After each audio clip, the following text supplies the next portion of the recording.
bonjour, je m'appelle donc Jean-Louis Pirel, je suis administrateur de R2E, qui est une association qui essaie de rapprocher le monde de l'économie et le monde des entreprises plus généralement, et le monde de l'éducation. Et une des activités, c'est effectivement de proposer des modules de formation donc aux enseignants en collaboration avec des entreprises. Alors ce matin, effectivement, j'ai eu le plaisir d'animer une table ronde donc devant des professeurs de l'éducation nationale, et nous avons essayé d'illustrer comment l'industrie du numérique arrivait à proposer des métiers avec des profils extrêmement variés. Et plutôt que d'en parler en théorie, nous avions fait le choix de demander donc à des professionnels en activité de venir témoigner. Voilà, donc ça a permis d'éclairer vraiment au maximum, du moins je l'espère, d'autant plus qu'ils ont pu poser des questions, nos participants, donc les enseignants, pour qu'ils soient plus armés, plus à l'aise par rapport à leurs élèves pour parler effectivement des opportunités du numérique et de la réalité pour y accéder.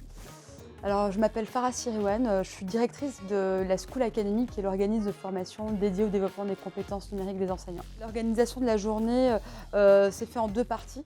Une matinée qui a été vraiment orientée sur les métiers, et l'après-midi, ça a été plus un moment d'expérimentation. Les enseignants ont pu découvrir la fabrique, qui est le lieu d'assemblage de nos équipements. Ils ont pu s'initier, découvrir un peu le monde de la réalité virtuelle avec Métier 360 qui développe cette solution. Ils ont pu s'initier à la robotique et à la programmation informatique. Ils ont pu expérimenter, découvrir nos contenus de formation de la School Academy. Et en dernier lieu, ils ont pu avoir un aperçu de tous les outils qu'R2E développe pour les aider dans l'orientation de leurs jeunes sur les orientations métiers. Alors, les enseignants sur cette journée ne nous ont fait que des retours positifs. Ils ont apprécié la diversité des ateliers proposés, et également la prise de hauteur sur leur propre activité, puisqu'on est à la fois une industrie, une entreprise numérique, mais dans le domaine de l'éducation. Donc tous les pans leur parlent. Donc je pense qu'il y a eu un vrai enthousiasme autour de notre proposition de cette journée. Alors, cette journée m'a été très profitable.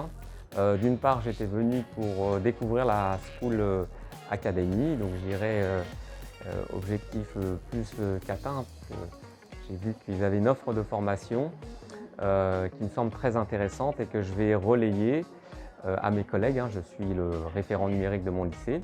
Et puis en même temps, j'ai vu différents usages qui étaient proposés, des ateliers dont je ne soupçonnais pas en fait l'existence au sein d'une OAI. Donc j'ai découvert aussi une OAI avec qui je suis en interaction, mais plus sur des histoires matérielles. Donc là j'ai vu un peu d'humain, une équipe.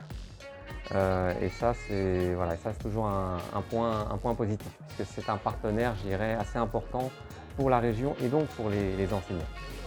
Alors le numérique à l'école à l'heure actuelle, c'est à mon avis de plus en plus évident pour pouvoir transmettre des notions qui avant se transmettaient de façon très théorique, très académique. C'est une complémentarité à nos cours, et ça permet aussi de capter l'attention de nos jeunes. Voilà. Pour moi, le fait d'être là, ce qui a été très important, ça a été parce que je voulais avoir une approche du numérique, comment enseigner le numérique à mes élèves. Parce que ça devient de plus en plus important en fait, le monde du numérique et l'avenir. Donc c'est vrai qu'en tant qu'enseignant, on n'a pas forcément d'outils ou de formation en fait très complète à ce sujet. Donc c'est pour ça que j'ai été très intéressée d'être là aujourd'hui. Malheureusement, nous n'avons pas beaucoup de formation en numérique dans l'académie. Donc elle était d'autant plus importante, cette formation. Le besoin des enseignants, c'est effectivement d'être formés à ça, au numérique. Et ça serait bien qu'il y ait de plus en plus de formation à ce sujet.